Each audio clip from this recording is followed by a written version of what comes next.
Bonjour à tous, nous revoilà pour une petite vidéo de l'été, il fait beau, il fait chaud, tout va bien.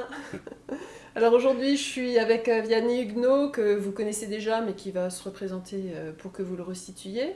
Et on va vous parler du plan de communication dont on a déjà parlé dans une précédente vidéo et des relations presse qui sont plus spécifiques à une partie du plan de communication. Donc Vianney, tu peux te représenter s'il te plaît? Bonjour, oui, oui, je confirme, il fait beau. Voilà, Vianney Huguenot, j'ai travaillé très longtemps dans des entreprises publiques ou des entreprises privées en tant que directeur de communication ou attaché de presse. J'ai travaillé beaucoup dans la presse ensuite, comme journaliste indépendant. Et puis depuis 4 ans, notamment avec l'aide de Annick, j'ai créé une entreprise qui s'appelle Le Verbe est dans le fruit, qui est une entreprise de conseil en communication, conseil en relations presse. Euh, et puis, parallèlement à cette action, au sein de mon entreprise, j'enseigne à l'Université de Lorraine.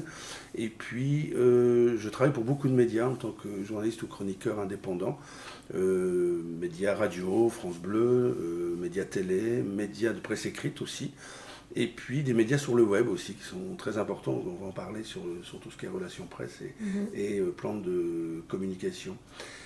Euh, alors, le plan de communication, ce qui est important en quelques mots, c'est de dire c'est que d'abord, il y a deux notions qui sont importantes. C'est le temps, c'est-à-dire que vous fixez toutes vos actions de communication sur un temps donné. Vous dites, voilà, sur 3 mois, ou sur 3 ans, ou sur 10 ans, voilà l'ensemble des actions de communication que je veux mener. Donc, il y a la notion de temps et il y a la notion de cohérence. Et ce qui est très important, c'est que un plan de communication, on le voit dans la vidéo, on le détaille très précisément, ça s'adapte à tout type d'entreprise. C'est-à-dire, le groupe Peugeot a son plan de communication. Le conseil régional du Grand Est a son plan de communication, sans doute sur la durée du mandat des élus. Mais une association de 100 adhérents qui a une ouverture sur le public, qui a besoin d'avoir ce contact avec le public pour diverses raisons, doit aussi avoir son plan de communication.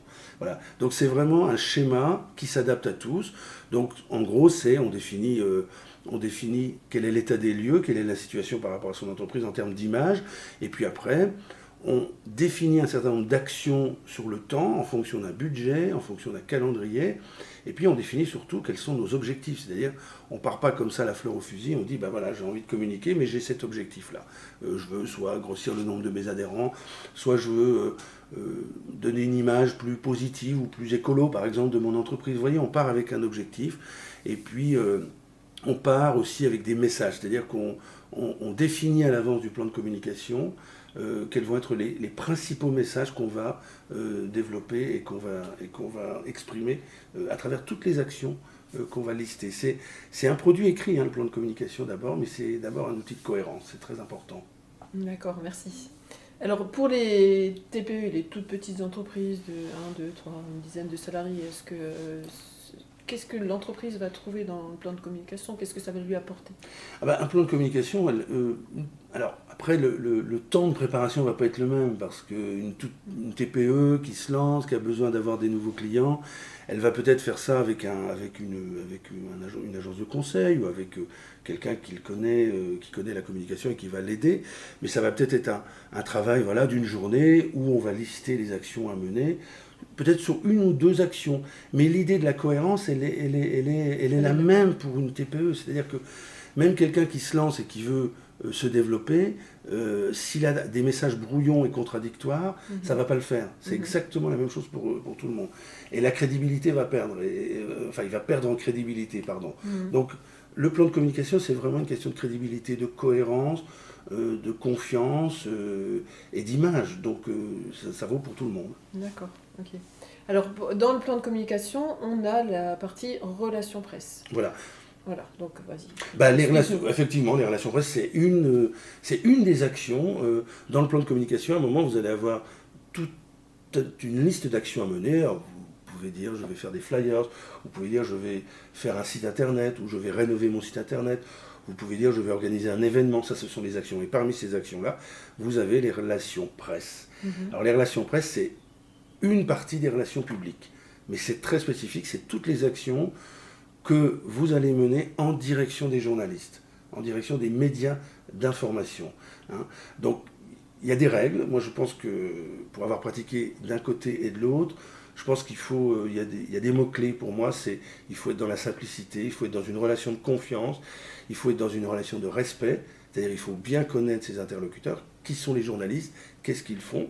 Il faut aussi que les journalistes vous connaissent bien votre entreprise, donc il faut vraiment établir une relation de confiance, c'est très compliqué.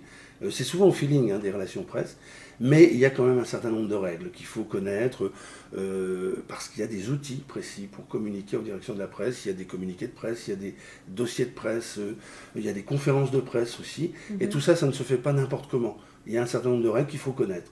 Mais quand on connaît et qu'on maîtrise ces règles-là, moi je suis très favorable à ce que voilà, la notion de simplicité, de fraîcheur, de spontanéité demeure. Hein. Je disais tout à l'heure, il y a les relations publiques à l'intérieur, il y a les relations presse, mais c'est surtout des relations humaines, les relations presse. Et c'est d'abord ça. Voilà. C'est dans la vie, voilà. C'est dans la vie, c'est l'essentiel. C'est ça, exactement. Très bien, merci beaucoup Vianney pour ces informations. Voilà, donc j'espère qu'on a répondu en tout cas à quelques interrogations concernant la communication des entreprises. Vous allez évidemment retrouver tous les liens concernant les formations en barre d'infos. Vous pouvez aussi aller consulter notre site et notre chaîne YouTube sur laquelle vous êtes. Allez voir les autres vidéos. En attendant de vous retrouver, nous vous souhaitons tous une bonne journée. À bientôt. Merci Vianney et bonne journée. Merci Annick, bonne journée.